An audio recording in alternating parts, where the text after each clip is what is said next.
देवं श्री श्रीराधा कृष्णपादान् सह गणललिता श्रीविशाखान्वितां च नमा ओं विष्णुपादाय कृष्णप्रेष्ठाय भूतले श्रीमते भक्तिवेदान्ता स्वामिन् इति नामिने नमस्ते सारस्वते देवे गौरवाणी प्रचारिणे निर्विशेषा शून्यवादी पाश्चात्यादेशतारिणे नमो महावदन्याय कृष्णप्रेमप्रदायते कृष्णाय कृष्णचैतन्य नाम्ने गौरत्युषे नमः। नमो ब्रह्मण्यदेवाय गोब्राह्मणहिताय च जगद्धिताय कृष्णाय गोविन्दाय नमो नमः। हे कृष्णा करुणा सिन्धो दीनबन्धो जगत्पते गोपेश गोपिका कान्ता राधा कान्ता नमोस्तुते तप्त कांचन गौरांगी राधे वृंदावनेश्वरी वृषभानुसुते देवी प्रणमामि हरिप्रिये वाञ्छाकल्पतरुभ्यश्च कृपा सिन्धुभ्य एव च पतितानां पावनेभ्यो वैष्णवेभ्यो नमो नमः। नारायणं नमस्कृत्यं नरं चैव नरोत्तमं देवीं सरस्वतीं व्यासं ततो जयमुदीरयेत् नश्च प्रायेषु अभद्रेषु नित्यं भागवत सेवया भगवती उत्तम श्लोके भक्तिर्भवति नैष्टिकी मूकं करोति वाचालं पङ्गुं लङ्घयते गिरिं यत्कृपाकृपयं वन्दे श्रीगुरुं दीनतारिणं परमानन्दमाधवं श्रीचैतन्य ईश्वरम्। वाञ्छाकल्पतरुभ्यश्च कृपा सिन्धुभ्य एव च पतितानां पावनेभ्यो वैष्णवेभ्यो नमो नमः।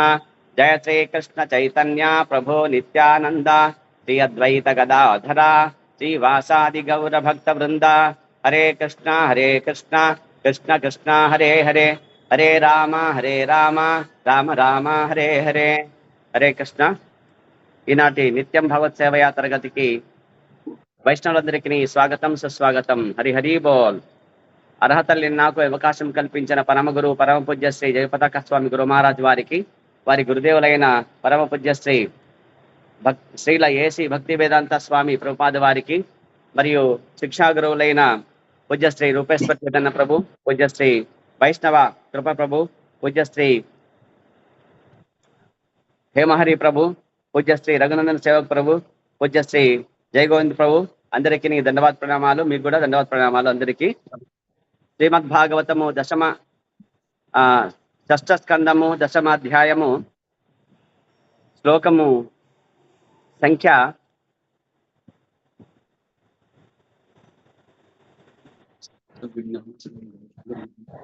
13 నుంచి 22 దాకా అయిపోయింది. 23వ శ్లోకము. హరే కృష్ణ. ఇక ఈ అధ్యాయము పేరు వచ్చేసి వృత్తాసురుడు దేవతల నడుమ యుద్ధము అని చెప్పేసి ఈ అధ్యాయం పేరు. ఓం నమో భగవతే వాసుదేవాయ. ఓం నమో భగవతే వాసుదేవాయ. ఓం నమో భగవతే వాసుదేవాయ. 23వ శ్లోకము. శూలైః పరస్పరైః ఖడ్గైః శతఘ్నిభిః భుషండిభిః సర్వతః ఆవాకిరన్ శస్త్రైః అస్త్రైః చ విబుధభూషణాన్ అసురులు బల్యములు త్రిశూలములు కొడ్డండ్లు ఖడ్గములు శతఘ్నులు భుషండులు వంటి వానితో అన్ని దిక్కుల నుండి దాడి చేసి దేవతాసేన ప్రముఖులను బాధింపసాగిరి. ఇక్కడ వృత్తాసురుడు తోటి మరి రాక్షసులు దేవదాన సంగ్రామము జరిగిందని చెప్తున్నారు. ఇక్కడ జరుగుతా ఉంది. ఇక్కడ ఇది సత్యయుగము. ఇప్పుడుండే ముందే యుగము వచ్చేసి వైవస్వత మన్వంతరం. ఇది కలియుగంలో వైవస్వత మన్వంతరములో మరి మొట్టమొదట ఏదైతే చాతుర్యుగం ఉందో మొదటి చాతుర్యుగంలో జరిగిన యుద్ధం ఇది. మొదటి చాతుర్యుగములో మరి ఏదైతే సత్యయుగం ఉందో మొత్తము ఒక మనువు యొక్క కాలం వచ్చేసి 71 నుంచి 72 ఆ కోట్ల సంవత్సరాలు వాళ్ళు పరిపాలిస్తారనమాట మనవంతాలు. కాబట్టి ఈ మొదటి చాతుర్యుగం ఏదైతే ఉందో 43,20,000 సంవత్సరాలు ఏదైతే ఉందో ఆ 43,20,000 సంవత్సరాలు వచ్చేసి ఒక చాతుర్యుగము. అది సత్యయుగం. అది సత్యయుగంలో వచ్చేసి 43,20,000 సంవత్సరాలు పూర్తి అయిపోయి, అంటే సత్యయుగము అంటే అందులో ఒక సత్యయుగము పూర్తి అయిపోతుంది. అంటే కలియుగంలో 4,32,000 సంవత్సరాలకి 4 రెట్లు ఉంటుంది, 17 లక్షల సంవత్సరాలు ఉంటుంది. అది పూర్తి అయిపోయి మరి సత్యయుగం తర్వాత ఏ యుగం వస్తుంది? త్రేతాయుగం వస్తుంది. సత్యయుగం తర్వాత వచ్చే యుగం ఏది? త్రేతాయుగం. ఆ త్రేతాయుగ ఆరంభములోన తర్వాత సత్యయుగం యొక్క అంత్యకాలములోన ఈ యుద్ధం జరిగింది అని చెప్పేసి ఇక్కడ భాగవతం చెప్తుంది అనమాట పక్కాగా. కాబట్టి ఎంత చక్కగా కాలం చెప్తుందంటే గనక ఇప్పుడు ఇక్కడ వృత్తాసురుడు వచ్చేసినాడు. ఎందుకు వచ్చినాడు వృత్తాసురుడు? ఇంద్రుడిపైకి యుద్ధానికి ఎందుకు వచ్చాడంటే తన అన్న అయిన విశ్వరూపుడు మరి దేవతల గురువుగా ఉండి గురువాధిపత్యం చేపట్టి వాళ్లకు మేలు చేసినప్పటికీ ఇంద్రుడు మరి దానవులకు కొన్ని హవిస్సులు ఇచ్చినందుకు, వీళ్ళకి దేవతలకు తెలియకుండా ఇచ్చినందుకు ఆ చంద్రహాస ఖడ్గం తీసుకొని అతనికి విశ్వరూపుడనే ఆ దేవత గురువు అంటే బృహస్పతి ఉంటాడు, మొదట అలిగిపోయినాడు. ఇప్పుడు నెక్స్ట్ ఆయన స్థానంలో ఎవరు వచ్చారు? విశ్వరూపుడు వచ్చాడు గురువుగా. మరి ఆ గురువు యొక్క తలలు 3 తీసేస్తాడు. ఆయనకు 3 తలలు ఉంటాయి. ఎన్ని తలలు ఉంటాయి? 3 తలలు విశ్వరూపుడికి. ఆయన షష్ఠ ప్రజాపతి యొక్క కుమారుడు. ఆయన షష్ఠ రచన ప్రజాపతి యొక్క కుమారుడు ఆయన. మరి మంచిగా ఈ విధంగా ఎప్పుడైతే ఆయన కోపం వచ్చేస్తుంది అనమాట, నా కొడుకును అనవసరంగా ఇంట్లో ఉండేవాడిని పిలుచుకుపోయి గురువాధిపత్యం చేపట్టని చెప్పేసి తీసుకుపోయి ఈ విధంగా చేసినాడని చెప్పేసి ఆ విధంగా వచ్చేసి ఇంద్రుడితో యుద్ధం చేసి ఇంద్రుడిని ఓడించే ఒక కొడుకు కావాలని చెప్పేసి యజ్ఞం చేసి ఆ యజ్ఞం ద్వారా వస్తాడు ఆకాశమంత శరీరంతో కలిగే వృత్తాసురుడు. ఆ వృత్తాసురుడు వచ్చేసి యుద్ధానికి ప్రారంభమైనాడు అని చెప్పేసి చెప్తున్నారు ఇక్కడ. మొదటేమో దేవతలంతా వచ్చేసినారు, యుద్ధం చేశాక ఏమైపోయిందంటే ఆయన నోటు తెరిచే లోపల వాళ్ళు ప్రయోగించిన ఆయుధాలన్నీ లోపల పోయినాయి. నోట్లో వచ్చేసి ఆ పండ్లతోనే కటకట అని నమిలే కారాలు ఎట్లయితే మనం నమిలేసి మింగేస్తామో అట్లా మింగేసాడు అన్ని ఆయుధాలన్నీ ఒక్క మారుగా ప్రయోగించినారు దేవతలంతా. ఇక వీళ్ళంతా భయపడేసి మరి పరిగెత్తిపోయినారు, విష్ణు దగ్గర వెళ్ళిపోయినారు. బ్రహ్మ విష్ణు దగ్గర వెళ్ళిపోతే అప్పుడు చెప్పినాడు, నాయన మీ ఆయుధాలు ఆయన దగ్గర పనిచేయవు, ఆయన చంపాలంటే ఏం కావాలా? వజ్రాయుధం కావాలా అంటాడు. మరి వజ్రాయుధం ఎలా తయారు చేయాలి మీరే చెప్పండి అంటారు. చేయాలా? మహర్షి దదీచి ఉన్నారు, ఆ దదీచి మహర్షి యొక్క అస్థికలతో దాన్ని తయారు చేయాలని చెప్పేసి అంటారు అనమాట. కాబట్టి దేవేంద్రుడు ఏం చేస్తాడు? ఇంకా గురువు పట్ల అపరాధం చేసినందుకు ఇవన్నీ శిక్షలు పడాయి ఆయనకి. ఆ విధంగా వచ్చేసి అక్కడ ఆ దదీచి మహర్షి చెప్తారనమాట, మీ అస్థికలు ఏంటి, మేము వజ్రాయుధం చేసుకుంటాము, రాక్షసులను వృత్తాసులను చంపేస్తామని చెప్తే ఆయన పాపము ఆయన కూడా, ఎందుకంటే విష్ణు భక్తుడు కాబట్టి వైష్ణవులు పరదుఃఖ దుఃఖి కాబట్టి పాపము నా అస్థికలు ఈ లోక కళ్యాణానికి పనికొస్తాయంటే కనుక దేవతలకు తర్వాత ఈ లోకానికి మేలు చేస్తున్నట్టే కనుక సంతోషంగా ఇస్తాను నేను అని చెప్తా ఉన్నాడు. కాబట్టి ఆ విధంగా చెప్తాడనమాట.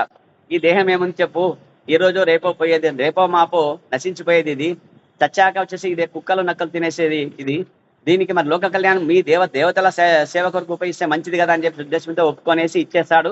ఆ విధంగా ఆయన పరమాత్మలో ఆయన యొక్క ఆత్మను విలీనం చేసేసి పంచభూతాలలో కలిపేసేసి వెళ్ళిపోతాడు. వెళ్ళిపోయినాక ఆయన అస్థికలు తీసుకొని, అంటే ఆయన ఎముకలు తీసుకొని వజ్రాయుధం తయారు చేస్తారు. ఎవరంటే విశ్వకర్మ దేవశిల్పి విశ్వకర్మ అనే ఆయన వజ్రాయుధం తయారు చేసి తీసుకొస్తాడు అనమాట.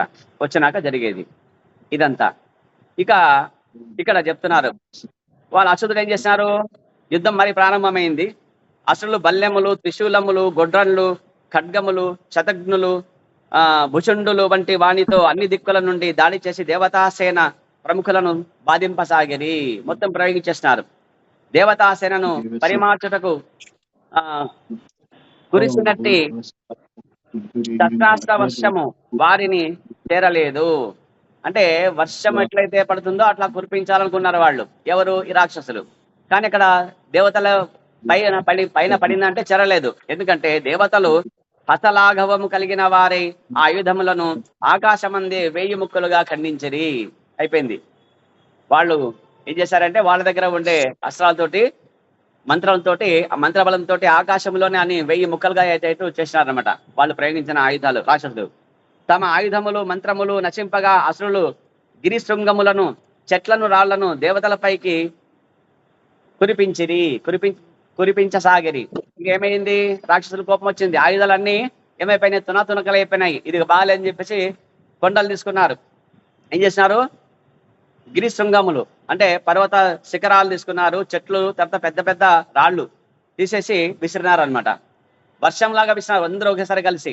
మరి అక్కడే పైన ఆకాశంలోనే ఉండగానే మళ్ళీ వీళ్ళు ఏం చేశారు? దేవతలు వాళ్ళ శక్తిమంతులు అయిపోయి మరి పూర్వం ఏ విధంగా అయితే అస్త్రాలను తునకలు చేసినారో ఆ విధంగా ఆ కొండలని రాళ్లను బండరాళ్లను ఏమైతే వేశారో రాక్షసులు, వృక్షాలని చెట్ల పెద్ద పెద్ద వృక్షాలను వట వృక్షాలు అవన్నీ తునకలు చేసేసినారు. పైనని వాళ్ళకి చేరకుండానే అక్కడికే చేసేసారు. ఇక తాము కురిపించిన ఆయుధముల చేత గాని చివరకు వృక్షములు రాళ్ళు పర్వత శృంగముల చేత గాని ఇంద్ర సైన్యము గాయపడకపోవట గాంచి వృత్తాసురుని సైన్యము మిగుల భీతి చెందిరి. ఇక వృత్తాసురుడు రాక్షస సైన్యం కదా, వాళ్ళంతా చాలా భయపడినారు.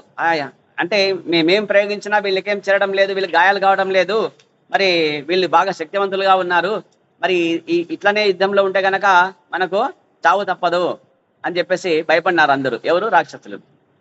నీచులు సాధు పురుషుల ఎడ క్రోధయుతమగు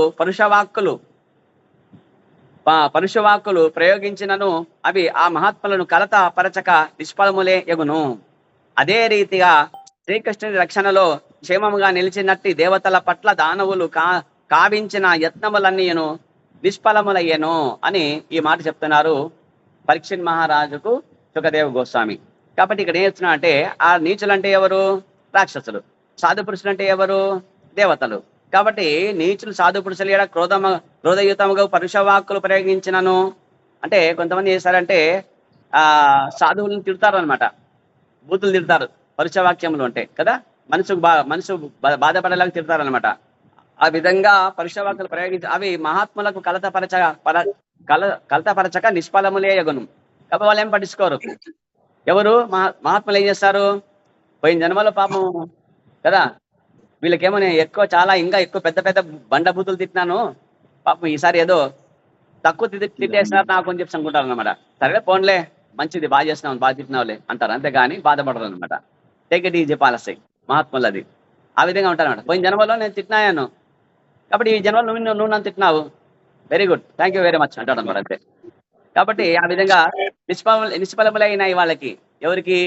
ఇక్కడ దేవతలకి, రాక్షసులు వేసినవన్నీ ఆ విధంగా చెప్తున్నాడు. కాబట్టి అదే రీతిగా శ్రీకృష్ణుడి రక్షణలో క్షేమముగా నిలిచినట్టు దేవతల పట్ల దానవులు కావించిన యత్నములని నిష్ఫలములయ్యాను. కాబట్టి కృష్ణుడు ఏం చెప్పినాడు గీతలోన? నమే భక్త ప్రణశ్యతి అని చెప్పినాడు. నా భక్తునికి నాశము లేదు, నా భక్తులు నశింపడు. అంటే కృష్ణుడి భక్తుల్ని ఎవరైనా నాశనం చేయగలరా అంటే ఎవరు చేయలేరు. ఏ శక్తి నాశనం చేయలేదు. ఈ సత్యం ఇది కదా. కాబట్టి వీళ్ళంతా కృష్ణ భక్తులు కాబట్టి మరి వీళ్ళు అందరూ ఎక్కడ? దేవతలు అంటే ఎవరు? వైష్ణవులు అంటే కృష్ణ భక్తులు. వాళ్ళు కృష్ణుడు చెప్పినట్టు పరిపాలన చేస్తున్నారు అంతే, లోకపాలకులుగా ఉండేసి. కాబట్టి ఆయన చెప్పినట్టుగా ఆయన ఇచ్చిన శక్తి అధికారం వల్ల వీళ్ళు పనిచేస్తున్నారు కాబట్టి ఆయనకు ఒబిడియంట్ గా ఉన్నారు, అంటే విధేయతగా ఉన్నారు. కాబట్టి వాళ్ళంతా ఎవరు? కృష్ణ భక్తులు. ఆయన సేవ చేస్తున్నారు, ఆయన తరపున చేస్తున్నారు వీళ్ళంతే. కాబట్టి ఆ విధంగా వచ్చేసి దేవతలు కృష్ణ భక్తులు కాబట్టి ఆ దేవత కృష్ణుడి యొక్క రక్షణలో ఉన్నారు కాబట్టి అట్టి దేవతలను ఎవ్వరూ ఏమి చేయలేరు కదా. కృష్ణుడు అనుకుంటే ఏమైనా చేయగలడు కానీ మరి వేరే దేవతలు ఏమనుకున్నా ఏమి చేయలేరు. ఎవరిని? కృష్ణుడు కాబట్టి ఇక్కడ అవన్నీ నిష్ఫలయములే అవుతాయని చెప్పి చెప్తారు. ఇక్కడ భాష్యం చెప్తున్నారు. భాష్యం తెలిపిన భక్తి వేదాంత స్వామి శ్రీల ప్రభుపాద్ కి జై. ఇక్కడ భావం చెప్తున్నాడు. రాబందు శపిస్తే ఆవు చావదు అనే బెంగాలీ సామెత. ఆయన బెంగాలీ కదా ప్రభు శ్రీల ప్రభుపాద్, మన గురువు కదా, అందరి గురువు ఆయనే. ఆయన బెంగాలీ కాబట్టి రాబందు శపిస్తే ఆవు చావదు. రాబందు అంటే ఏమి? శవాలు తినేది అనమాట కదా, శవాలు తినే పెద్ద పక్షి అనమాట అది. కదా. ఆ రాబందు శపిస్తే ఆవు చస్తుందా? చావదనమాట అని సామెత ఉంది. అట్లా ఇక్కడ అదే విధముగా దానవ ప్రవృత్తి కలవారు కృష్ణ భక్తులపై చేసే నిందారోపణలు ఎటువంటి ప్రభావం చూపజాలవు అంటే ఇక్కడ చెప్తున్నాడు. దానవ ప్రవృత్తి కలవారు, దానవులు, మానవులు అంటే ఎవరు? కళ్ళు కదా, 2 చెవులు, 2 కళ్ళు, ముక్కు, నోరు, తర్వాత తల, కాళ్ళు, చేతులు కదా, వాటి నిటారుగా నడిచేది. మనిషిలాగా ఉంటే మనిషా? మానవుడా? కాదు. మద్యం, మాంసం, జూదం, వ్యభిచారం ఈ నియమాలు పాటించిన వాడు మనిషి శాస్త్ర ప్రకారంగా. అటువంటి మనిషి సేవ చేయడమే మాధవ సేవ. ఎందుకంటే ఆ మనిషి ఈ 4 నియమాలు పాటించాడంటే గనక కృష్ణ భక్తుడై ఉంటాడు. ఏమైంటాడు? కాబట్టి ఆ విధంగా మనిషి మానవుడు. దానవుడు అంటే ఏమి? దీనికి వ్యతిరేకంగా ఉండేవాడు అంతే. మనిషి లాగా ఉంటాడు కానీ ఈ 4 నియమాలు పాటించలే. ఎంజాయ్ చేయని పుట్టినాయను అంటాడు. ఏమంటాడు? ఎంజాయ్ చేయాలా నేను? ఎందుకు సంపాదించేది నేను? పోవాలా, కుండ బిర్యానీ కావాలా మాకి, ఫ్రెండ్ పిలిచాడు సాయంత్రము, పోవాలా, ఏది బార్కి పోవాలా, ఎంజాయ్ చేయాలా మనమంతా అని చెప్పేసి ఎట్లా చెప్తాడో వాళ్ళు ఎంత ఎవరంటే దానవులే అంతే. భగవంతుడు ఏం చెప్పినాడు భగవద్గీతలో? అది చెప్పకుండా వాళ్ళకు నచ్చిన విధంగా జీవితాన్ని గడిపే వాళ్ళలో దానవులే అంతే. గేమ్లా దానవులు అంటే సెపరేట్ గా పెద్ద పెద్ద కొమ్ములు ఉండేసి, కూరలు ఉండేసి కదా, రాక్షసుడికి కనపడాల్సిన అవసరం లేదండి. హరే కృష్ణ. కాబట్టి అదే రీతిగా ఇక్కడ చెప్తున్నాడు కృష్ణ భక్తులు ఆ విధంగా ఉంటారు వాళ్ళు. కాబట్టి దానవ ప్రవృత్తిలో ఉంటారు వాళ్ళు. అంటే అప్పుడు ఆ భక్తులు, కృష్ణ భక్తులని వాళ్ళు ఏం చేస్తారు? నిందిస్తారు అన్నమాట. ఏం చేస్తారు? గుడికి పోతుంటాము, లేదా కీర్తన చేస్తుంటాము, బుక్ డిస్ట్రిబ్యూషన్ చేస్తుంటాము కదా, వాళ్ళు ఏంటిది వీళ్ళు ఇట్లా చేస్తున్నారని చెప్పి తిడతారు అనమాట. ఏం కృష్ణ భగవద్గీత కొనుక్కొని ఆయన ఒకటి అని చెప్తే, మేము కొన్నాము, ఎవరు అమ్మన్నా చెప్పారు ఇక్కడ బజార్లో మీకు? ఎవరు పర్మిషన్ ఇచ్చారు మీకు అని చెప్పేవాడు ఎవరు? దానవుడు వాడు. కాబట్టి ఆ విధంగా దానవ ప్రవృత్తి కల వారు కృష్ణ భక్తులపై చేసే ఆరోపణలు ఏవైతే ఉన్నాయో, నిందారోపణలు ఏవైతే ఉన్నాయో ఎటువంటి ప్రభావం చూపజాలవు అన్నట్లు దేవతలు కృష్ణ భక్తులు కనుక దానవుల శాపనార్థములు నిష్ఫలములయ్యేను. కాబట్టి ఇక్కడ పాపం చాలా శపిస్తున్నారు వీళ్ళు. ఎవరు? రాక్షసులు. ఎవరిని శపిస్తున్నారు? దేవతను శపిస్తున్నారు. ఇక్కడ ఏం కావటం లేదు వాళ్ళకి. వాళ్ళు ఏమాత్రము కదా ఒక చిన్న గాయం కూడా కావటం లేదు, ఏమి వాళ్ళకు బాధ కలగడం లేదు ఆ యుద్ధంలో. ఇక నెక్స్ట్ శ్లోకము. ఏనాడును కృష్ణ భక్తులు కానట్టి అసురులు తమ ప్రయత్నములన్నీను నిష్ఫలములు అగుటను గాంచినంతట యుద్ధ దర్పము నశించిన వారైది. ఇక మనం ఏమేం చేసినా ఈ దేవతలు వీళ్ళకు కొద్ది కూడా ఏమి బాధ కలగడం లేదు. మరి మా ప్రయత్నాలన్నీ ఏమైపోయినాయి? నిష్ప్రయోజములు అయిపోయినాయి, ఫలించడం లేదు. మరి ఎంతో శక్తి ఉపయోగించి చేస్తున్నాం మేము. మరి కాబట్టి యుద్ధంలో మేము గెలిచే అవకాశం ఉందా అంటే లేదు. వీళ్ళకేం కావడం లేదు. ఏమన్నా అయితే మనం గెలుస్తామని చెప్పి ఉంటుంది. కాబట్టి ఆ దర్పము ఏదైతే ఉందో, అంటే ఆ గర్వం ఏదైతే ఉందో, కాబట్టి ఆ గర్వము కాబట్టి వీళ్ళకు తగ్గిపోయింది, నశించింది, అంటే క్షీణించిపోయింది అనమాట అంతే. అయ్యో ఇంకా మేమేం చేయలేము, ఇంకా యుద్ధంలో ఓడిపోతామని చెప్పి ఆ దర్పములు స్థానంలో ఏమైపోయింది? భయం ఆవహించింది వాళ్ళకి. చూడండి, శత్రువు చే తమ శక్తి అంతయు హరింపబడినందున యుద్ధారంభముననే వారు తమ ప్రభువును విడిచి పలాయనమగుటకు నిశ్చయించుకునిది. ఎవరు వాళ్ళ ప్రభు అంటే? వాళ్ళ వృత్తాసురుడు. రాక్షసులు ఏం చేశారంటే, కృష్ణ ఎవరు మాట్లాడుతున్నారు? మ్యూట్ చేసుకోండి. హరే కృష్ణ, మ్యూట్ చేసుకోండి. శత్రువుల చే తమ శక్తి అంతయు హరింపబడినందున, శత్రువులు అంటే ఎవరు ఇక్కడ? దానవులకి దేవతలు శత్రువులు ఇక్కడ కదా. దేవదానవ సంగ్రామం కదా. రాక్షసుల యొక్క శత్రువు ఎవరు? ఇప్పుడు ఇక్కడ దేవతలు. వాళ్ళు ఏం చేసినారు?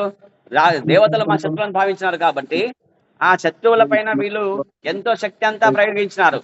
అయినా కూడా ఏమైంది? వాళ్ళకు ఇంకా యుద్ధం ప్రారంభంలోనే వాళ్ళకి ఏమి కాలేదు. కాబట్టి ఈ ప్రారంభంలోనే ఎంత కష్టపడినా కూడా దేవతలు ఎటువంటి నష్టం కలగలేదు కదా అని చెప్పేసి వాళ్ళు భావించి ఇక మనకు వెంటనే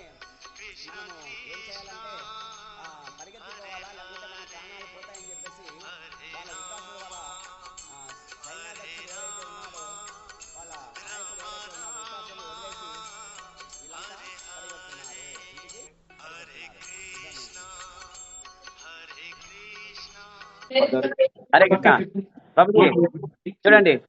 కాబట్టి తమ ప్రభువును విడిచి యుద్ధం నుంచి వెళ్ళిపోయినారు, పరిగెత్తారు అని చెప్తున్నారు ఇక్కడ.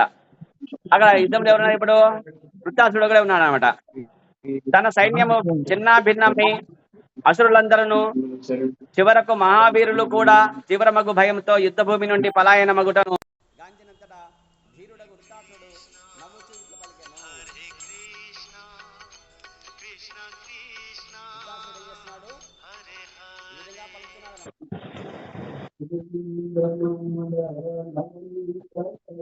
హరే కృష్ణ. యశోవంతముకు మరణమును బడియుటకు 2 మార్గములు కలవు. ఇక్కడ అంటున్నారు, ఏ విధంగా అయితే ఈ వృత్తాసురుణ్ణి వదిలేసి వీళ్ళు పరిగెత్తినారో ఆయన ఈ విధంగా అంటున్నాడు.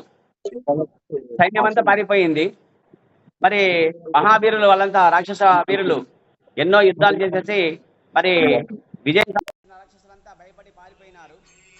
ఆ విధంగా పారిపోయినంత వాళ్ళంతా చూసి మరి గొప్ప ధీరుడి అయినా కూడా మరి నవ్వుతూ ఇట్లా అంటున్నారు. ఏమంటున్నారంటే, పురుష ప్రవీణుడగు వృత్తాసురుడు బుద్ధిమంతులకు వారిచే ప్రశంసనీయము అగు వాక్కులను తన స్థితిగతులు కాలమును అనుసరించి ఓ నమూచి, ఓ మయుడా, అన్వరుడా, శబరా, నా మాట వినుడు, యుద్ధముకు కిడి పారిపోకుడు అని అసురవీరులందరినీ అతడు పిలిచెను. కాబట్టి వీళ్ళంతా అసురవీరులు. ఎవరెవరంటే ఇక్కడ చెప్తున్నాడు, అన్వరుడు అని చెప్పేసి ఆయన, మయుడని రాక్షసుడు, తర్వాత నమూచన్ రాక్షసుడు, విపరిచిత్యన్ రాక్షసుడు, శబర అని రాక్షసుడు, వీళ్ళందరూ గొప్ప గొప్ప వీరులు అనమాట. వీళ్ళు సైన్యాధ్యక్షులు. వీళ్ళంతా పారిపోతున్నారు. వాళ్ళని ఆగండి, యుద్ధం నుంచి అట్లా పారిపోకూడదు, ఏమి ఆగండి అని చెప్పేసి వాళ్ళని బతిమలాడుతున్నారు అనమాట. అయినా కూడా వాళ్ళు అందరూ పారిపోతూనే ఉన్నారు, ఆగడం లేదు ఎవరు. వృత్తాసురుడు ఇంకా ఈ విధంగా పలుకుతున్నాడు, ఈ భౌతిక జగత్తునందు జన్మించిన జీవులందరూ వాళ్ళకందరికి ఉపదేశం చేస్తున్నారు అనమాట.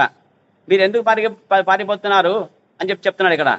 అసలు ఇప్పుడు ఒకసారి జన్మ తీసుకున్నాక మరణం తప్పదు కదా అనే విషయం కింద చెప్తున్నాడు. కాబట్టి ఈ భౌతిక జగత్తునందు జన్మించిన జీవులందరూ మరణించి తీరవలసినదే అని వృత్తాసురుడు చెప్తున్నాడు. ఇక నెక్స్ట్ ఏం చెప్తున్నాడు?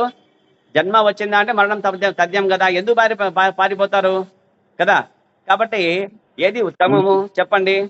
కాబట్టి యుద్ధం చేస్తే గనక యుద్ధంలో గెలుపు పొందితే మనము రాజ్యభోగం చేస్తాము, లేదా మరణిస్తే గనక స్వర్గంలో కూడా స్వర్గ సౌఖ్యాలు అనుభవిస్తాము.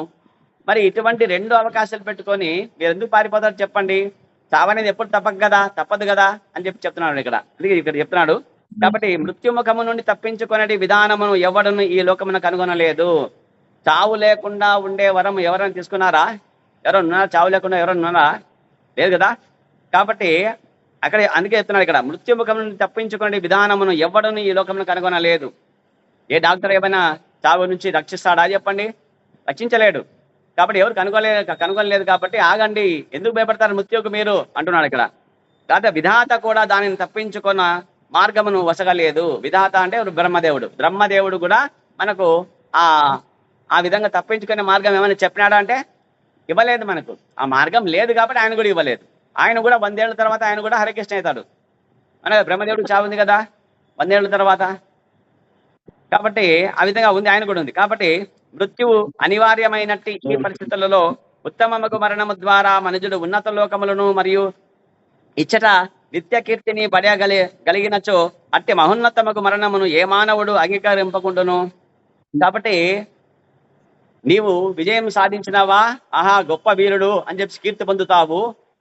ఇక్కడ కూడా అన్ని రాజ్యభోగాన్ని అనుభవిస్తావు నీవు. లేదా యుద్ధంలో మరణించి ఏమైతావు? విజయమా వీర స్వర్గమా అన్నట్టు. వీర స్వర్గం అంటే వీరులకు ఖచ్చితంగా యుద్ధంలో మరణించిన వీరులకు ఏమైతుంది? స్వర్గం లభిస్తుంది, స్వర్గవాప్తి. అక్కడ స్వర్గ సుఖాలు అనుభవించను.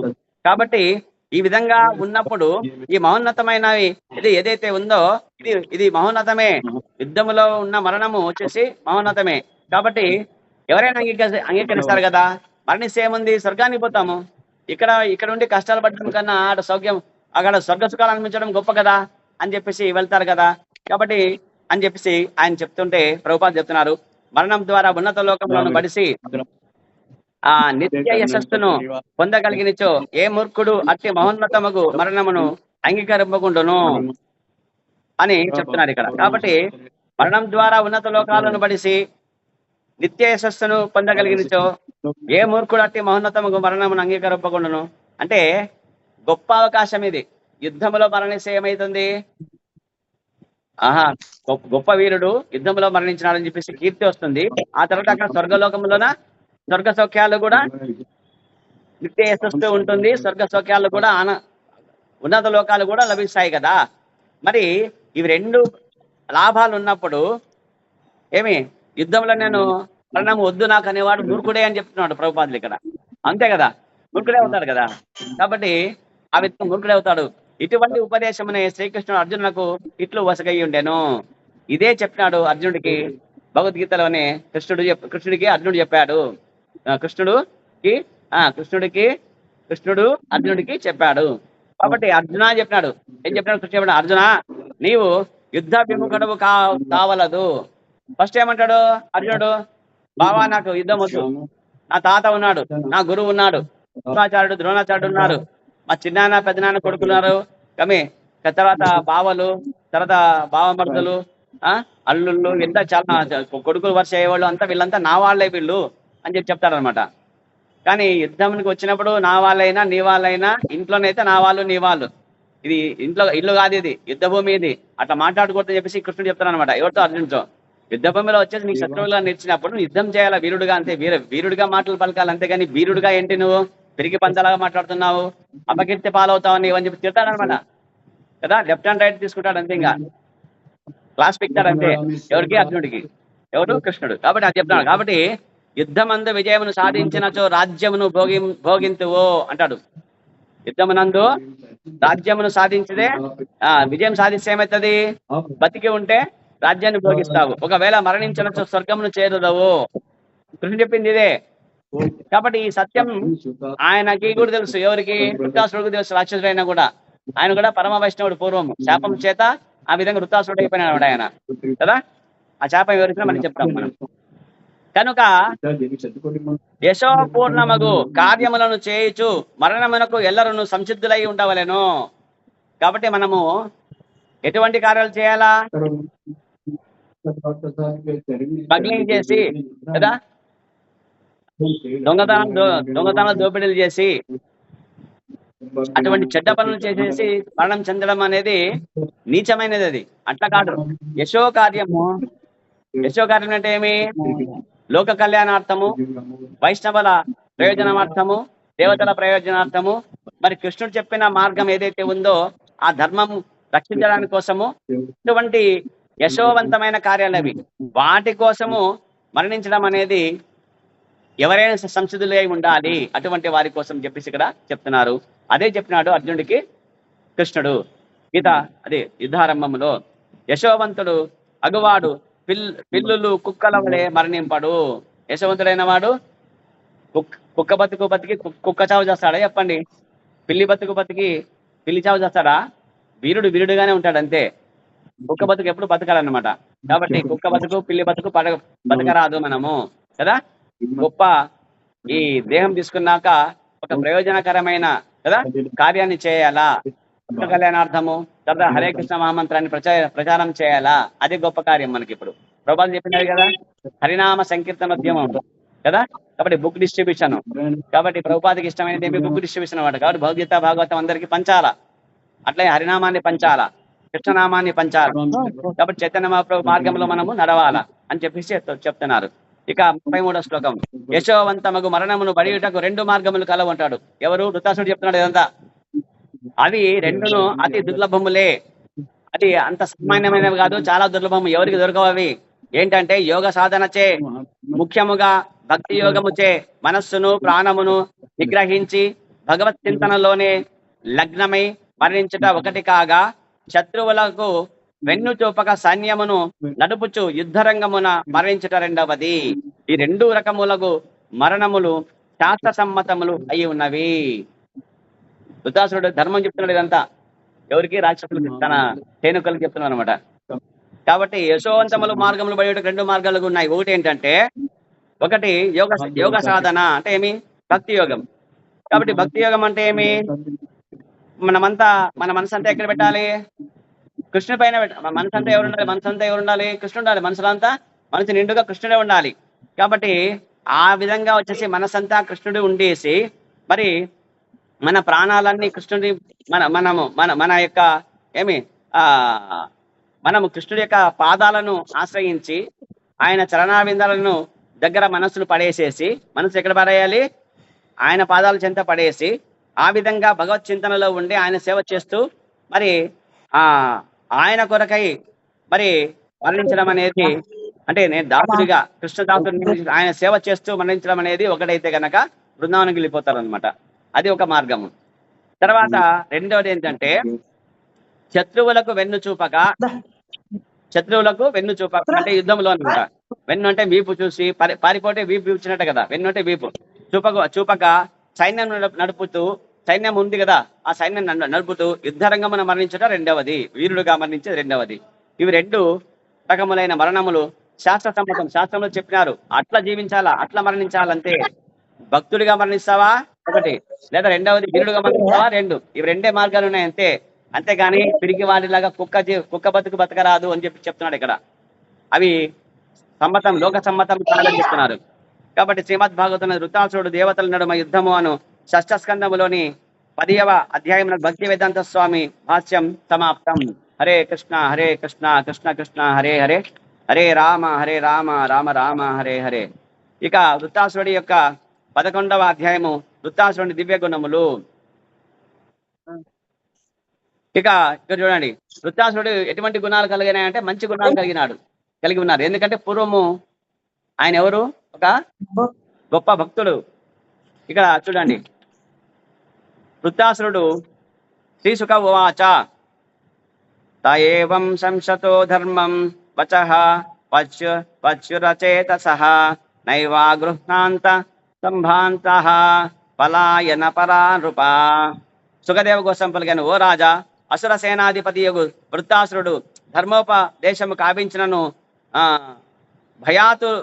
భయాతురులైన సేనానాయకులు పలాయన రతులై అతని మాటలకు వినలేదు. కాబట్టి వాళ్ళంతా భయం చేత పరిగెత్తిపోయినారంటే కానీ వృత్తాసురుడు చెప్పినది వినలేదని చెప్తున్నాడు. ఇక్కడ ఎవరు చెప్తున్నాడు? సుఖదేవ్ గోస్వామి ఎవరు చెప్తున్నాడు? పరీక్షిత్ మహారాజు చెప్తున్నాడు. కాబట్టి ఓ రాజా అంటే పరీక్షిత్ మహారాజా అంటున్నాడు. ఎవరు చెప్పినాడు? సుఖదేవ్ గోస్వామి చెప్తున్నాడు. అసుర సేనాపతి యగు వృత్తాసురుడు ధర్మోపదేశం గావించినాడు, కాబట్టి అట్లా మరణించాలా, విజయం వీరోత్సవమని ఉండాలా, ఈ విధంగా మీరు పారిపోకూడదని చెప్పేసి ఆగండి అని చెప్పినా కూడా వాళ్ళు ఆతురులై సేనా నాయకులు పలాయనము అంటే పరిగెత్తినారు, భయం చేత యుద్ధ భూమి నుంచి పరిగెత్తి వెళ్ళిపోయినారు అని చెప్తున్నాడు. ఇక 22-3 శ్లోకాలు. పరీక్షిత్ మహారాజా అనుకూల సమయమును అదనుగా కొని దేవతలు అసుర సేనను వెనుక నుండి దాడి చేసి సేనానాయకుడు లేని చందమున అసురులందరినీ తరిమివేయ ఆరంభించరి. తన సేనల దీనావస్థను గాంచిన అసురశ్రేష్ఠుడగు వృత్తాసురుడు మిగుల ఖిన్నుడయ్యను. ఇంద్రశత్రువని పిలవబడేది ఆ అసురుడు అట్టి పరాజయమును సహింపజాలక దేవతలను నిందించి క్రోధముతో ఇట్లు దూషింపసాగాను. ఇక వీళ్ళంతా పరిగెత్తిపోతున్నారు సైనికులంతా. ఇతను ఒక్కడే ఉన్నాడు. ఎవరు? వృత్తాసురుడు అని చెప్పేసి రాక్షసుడు కదా, ఆయన ఒక్కడే ఉన్నాడు అంతే యుద్ధంలో. అనుకూల సమయంలో అదునుగా కొని దేవతలు అసుర సేనలను వెనుక నుండి దాడి చేస్తారు. కాబట్టి వీళ్ళు పరిగెత్తిపోతున్నారు కదా, పరిగెత్తిపోయే వాళ్ళని దాడి చేయకూడదు కానీ చేసినారంట. ఇది చూసి కోపం వచ్చింది ఎవరికి? వృత్తాసురుడికి. ఈయనకి ధర్మం తెలుసు, ఈయనకి ధర్మంగా చెప్తున్నాడు ఈయన. ఆ తర్వాత సేనా నాయకుడు లేని చందమున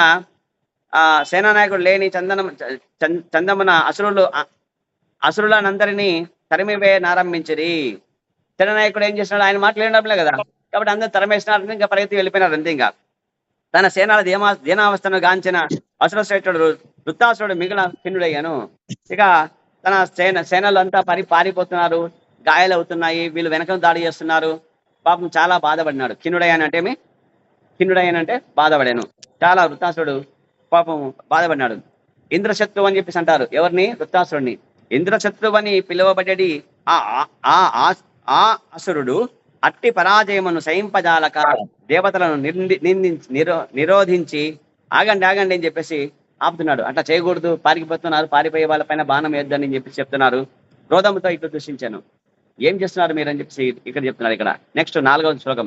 దేవతలారా, ఈ అసురులు వ్యర్థముగా జన్మించినట్టి వారు, నిజముగా వీరు తల్లి గర్భం నుండి వచ్చిన మలము వంటి వారే.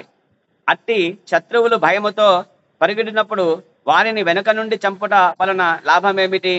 వీరుడైన వాడు ప్రాణభయము కలిగిన శత్రువును చంపరాదు. అట్టి సంహారము ఎంత మాత్రము ప్రశంసనీయము కాదు. అది స్వర్గమునైనను ప్రాప్తింపజేయదు. దేవతలకే క్వశ్చన్ చెప్తున్నాడు అనమాట ఇక్కడ. కాబట్టి ఆయన ధర్మపరాయణుడు. ఎవరు? ఈ వృత్తాసురుడు. కాబట్టి వృత్తాసురుడు చెప్తున్నాడు, దేవతలారా అంటున్నాడు, ఆగండి ఆగండి, ఈ అసురులు వ్యర్థముగా జన్మించిన వారు, వీళ్ళంతా యుద్ధం నుంచి పారిపోతున్నారు. వీళ్ళంతా ఎవరు? వ్యర్థమైన బతుకు వీళ్ళదని చెప్తున్నాడు అన్నమాట. కాబట్టి వ్యర్థంగా జన్మించినారు వీళ్ళు. నిజముగా వీరు తల్లి గర్భం నుంచి వచ్చిన మలం వంటి వారు. మలం అంటే తెలుసు కదా, స్టూల్ అన్నమాట. కాబట్టి వీళ్ళు మనుషులు కాదు వీళ్ళు అని చెప్పేసి అంటున్నాడు. కాబట్టి వీళ్ళు ఆ విధంగా వచ్చేసి నీచమైన వారు వీళ్ళు. కాబట్టి అట్టి వారిని, అట్టి శత్రువులు భయముతో పరిగెట్టినప్పుడు, శత్రువులే అయి ఉండొచ్చును కానీ భయంతో పరిగెట్టేటప్పుడు మాత్రము చంపడం అనేది వీరుడి యొక్క లక్షణం కాదనమాట. ప్రాణంతో ఉన్నప్పుడు, ప్రాణ భయంతో వదిలేటప్పుడు, పారిపోయేటప్పుడు వదిలేసేయాల, అటువంటి వాళ్ళని చంపకూడదు. అందుకే చెప్తున్నాడు. కాబట్టి అట్టి శత్రువులు భయముతో పరిగెడినప్పుడు వారిని వెనుక నుండి చంపుట వలన లాభం ఏమిటి? నీ పైన ఏమైనా ఎదురుదాడి చేస్తే నువ్వు చంపాలి, అంతేగాని యుద్ధం అంటే. అంతేగాని ఎదురు దాడి చేయని వాణిని, పరిగెత్తే వాడిని, భయంతో ఉన్న వాణ్ణి, నేను చస్తానేమని భయపడే వాడిని చంపకూడదు కదా. కాబట్టి వీరుడైన వాడు ప్రాణభయం కలిగిన శత్రువుని చంపరాదు కదా. ప్రాణభయంతో ఉండేవాడిని వీరుడైన వాడు ఎప్పుడు చంపడు, వదిలేశాడు. పో వెళ్ళిపో అని చెప్తాడు అనమాట. కాబట్టి అట్టి సంహారం ఎంత మాత్రం ప్రశంసనీయం కాదు. అట్లా చంపడం వలన యుద్ధమే కావచ్చు అది, కానీ అది ప్రశంసనీయ మాత్రం కాదు అని చెప్తాడు. కాబట్టి అది స్వర్గమునైనా ప్రార్థింపజేయదు. అది స్వర్గాన్ని ఇస్తుంది అంటే ఇవ్వదు అనమాట. అది అట్లా చచ్చే వాళ్ళని అట్లా చంపే వాళ్ళని కూడా స్వర్గప్రాప్తి ఇవ్వదు అని చెప్పి చెప్తున్నాడు. ఇక భాష్యము. హరే కృష్ణ. వృత్తాసురుడు దేవాసురుల ఇరువురిని దూషించాను. వృత్తాసురుడు ఏం చేసినాడు? ఇక్కడ వాళ్ళ రాక్షసుల్ని దూషించినాడు, ఇక్కడ దేవతలను దూషించినాడు. అసురులు ప్రాణభయముతో పరిగిడిగా దేవతల వారిని వెనక నుండి చంపసాగిరి. ఇది కాబట్టి ఇద్దరిని తిట్టినాడు. ఆ రెండు కార్యములు హేయమైనవే, కాబట్టి హేయమైనవే, మంచివి కాదు. యుద్ధం జరిగినప్పుడు ఇరు పక్షముల వారు విరోచితముగా పోరాడుటకు సిద్ధపడవలేను. కానీ వీరుడు మాదిరిగా ఒకరికొకరు ఎదురెదురుగా ఉన్నప్పుడు యుద్ధం చేసి చంపుకోవాలి, అంతేగాని పరిగెత్తిపోయే వాళ్ళను చంపకూడదు అనేది తప్పు అనమాట. వాళ్ళు భయంతో పారిపోతున్నారు, పారిపోయే వాడిని వెనక చెప్పడం అనేది తప్పు అది. కాబట్టి ఇద్దరిని దూషించాడు. వీరుడినడును యుద్ధ రంగం నుండి పారిపోడు. కాబట్టి వీళ్ళు కూడా వీరులు కాదు, ఎందుకంటే పారిపోతున్నారు కాబట్టి. పిరికి వాళ్ళు వీళ్ళు. అట్లా పిరికి వాడిని చంపకూడదు. కాబట్టి పిరికి వాడిని చంపేవాడు కూడా పిరికివాడే, వాడేం వీరుడు కాదు అక్కడ అని చెప్తున్నాడు. అందుకే విజయమో వీర స్వర్గమో అని నిశ్చయించుకొని అతడు ముఖాముఖి యుద్ధమునకు దిగవలెను. కాబట్టి వీరుడు యుద్ధరంగంలో పారిపోడు. విజయం అంటే వీరుడు ఎట్లుంటాడు? విజయమా వీర స్వర్గమా అని ఉంటాడు. కృష్ణ కొద్ది కృష్ణ ఆ మ్యాట్ తీసుకున్నాను, ఆ మ్యాట్ తినట్లను మ్యాట్. హరే కృష్ణ హరే కృష్ణ. కాబట్టి శత్రువును మాటున వధించుట ప్రశంసనీయమైనది కాదు. మాటున అంటే దాక్కొని శత్రువుని చంపడం అనేది కూడా తప్పే అంటున్నాడు. శత్రువు వెన్ను చూపి ప్రాణభయముతో పరిగెట్టినప్పుడు అతన్ని చంపరాదు. అది యుద్ధ మర్యాద. మళ్ళీ వచ్చింది. కృష్ణ కట్టె తీసుకోవటి, కట్టె తీసుకో కృష్ణ, లేదా అది తీసుకో, మ్యాట్ తీసుకో. అట్లాను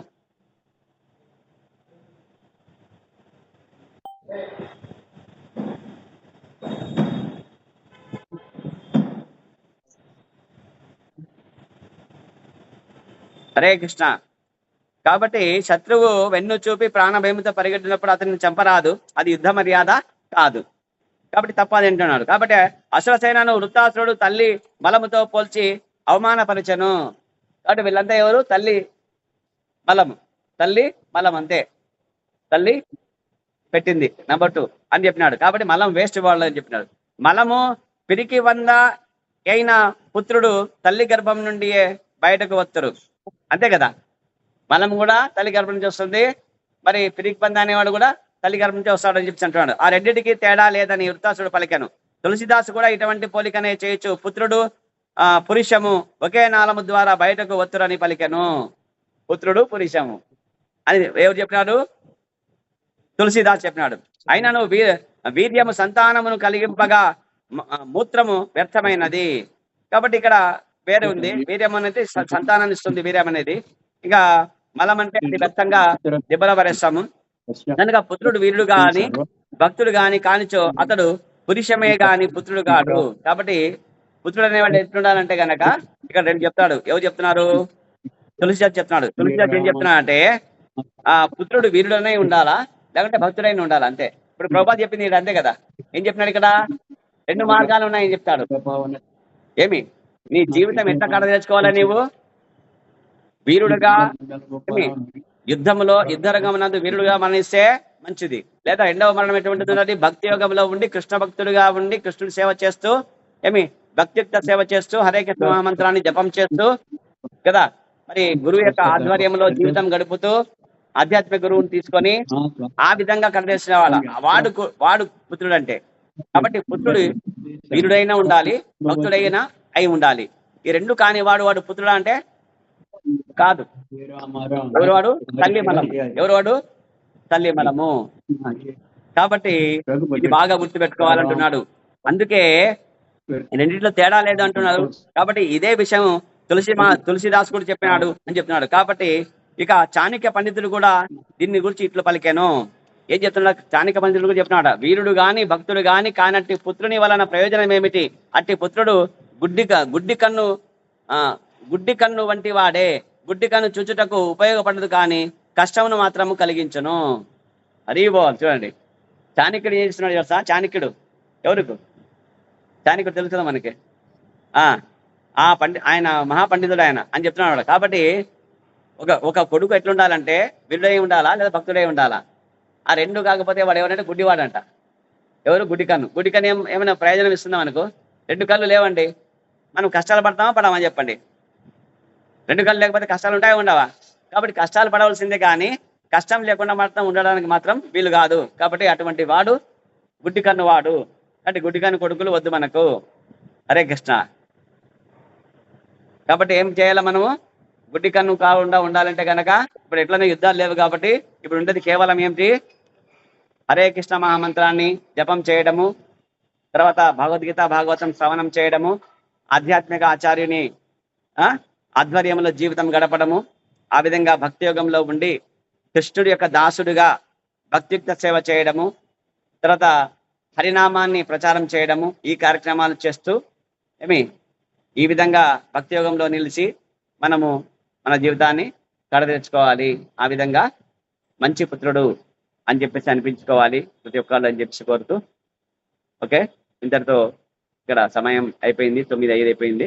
హరే కృష్ణ. వాంఛాకల్పతరుభ్యశ్చ కృపా సింధుభ్య ఏవ చ పతితానాం పావనేభ్యో వైష్ణవేభ్యో నమో నమః. అనంతకోటి వైష్ణవ వృందికి, నామాచార్య హరిదాస్ ఠాకూర్ కి, శ్రీల ప్రభుపాద్ కి, శ్రీమద్ భాగవతం కి, శ్రీల గురుదేవ్ కి, నితాయ్ గౌర్ ప్రేమానందే. హరి బోల్. హరే కృష్ణ.